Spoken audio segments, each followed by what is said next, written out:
इस वीडियो में आपका स्वागत है। आज हम सतह रसायन के अंतर्गत बहुत ही महत्वपूर्ण बिंदु अधिशोषण क्या होता है इसके बारे में जानेंगे।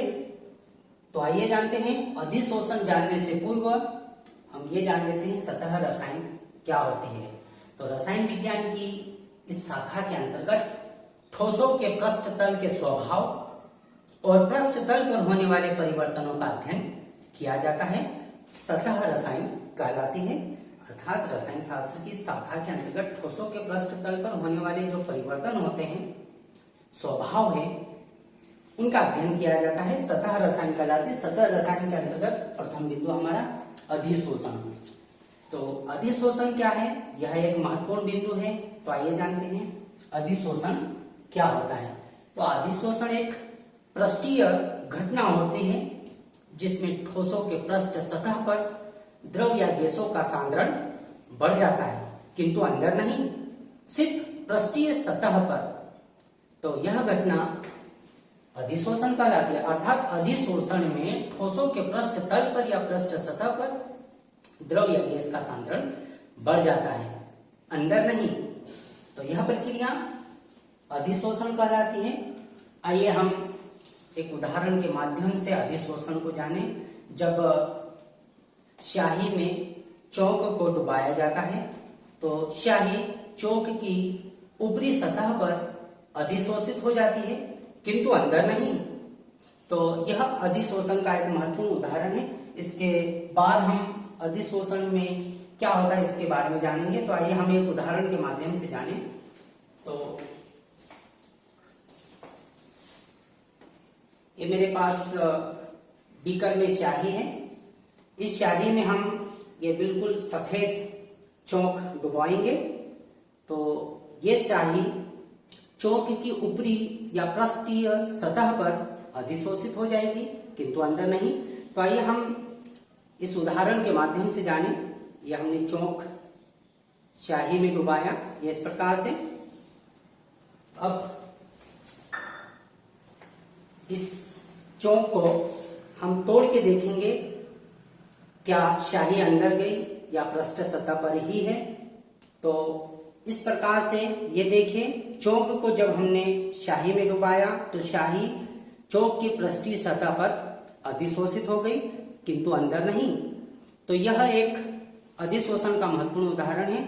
अधिशोषण में क्या होता है तो उदाहरण के माध्यम से हम जाने। मान लिया जाइए हमारे पास कोई ठोस है, तो ठोस के अंदर के जो अणु होते हैं, अंदर के अणु अपने आसपास के अणुओं के द्वारा अंतराकर्षण बल द्वारा जुड़े रहते हैं, किंतु सतह के जो अणु होते हैं, इन सतह के अणुओं पर केवल अंदर से बल लगता है, अंदर से आकर्षण बल लगता है।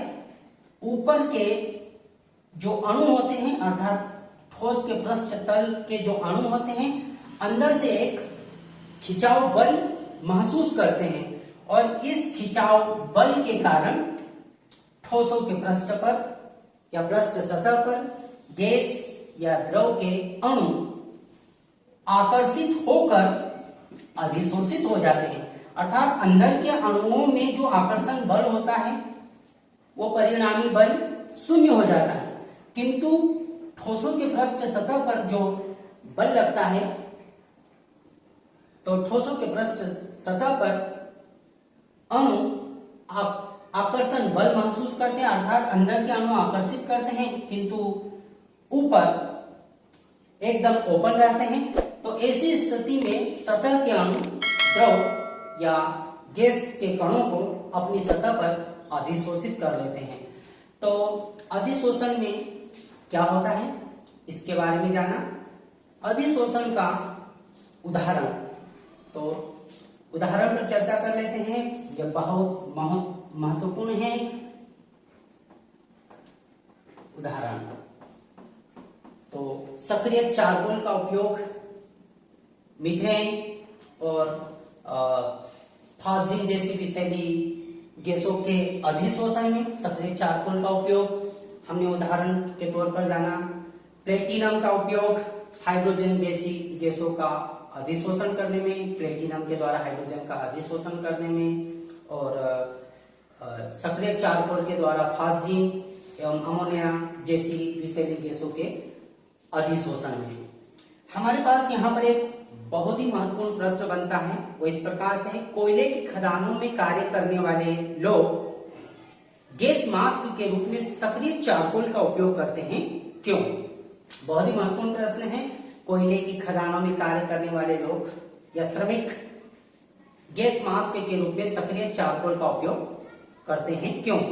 तो इसका उत्तर भी इस प्रकार से रहेगा, कोयले की खदानों में कार्य करने वाले श्रमिक सक्रिय चारकोल युक्त गैस मास्क का उपयोग इसलिए करते हैं क्योंकि खदान में मीथेन जैसी गैस, कार्बन मोनोऑक्साइड जैसी गैसों का अधिशोषण हो जाता है, अर्थात गैस मास्क का उपयोग करने पर ये विषैली गैसें मास्क की पृष्ठीय सतह पर अधिशोषित हो जाती है और इस प्रकार से कोयले की खदानों में कार्य करने वाले श्रमिक विषैली गैसों से बच सकते हैं। तो बहुत ही महत्वपूर्ण प्रश्न है।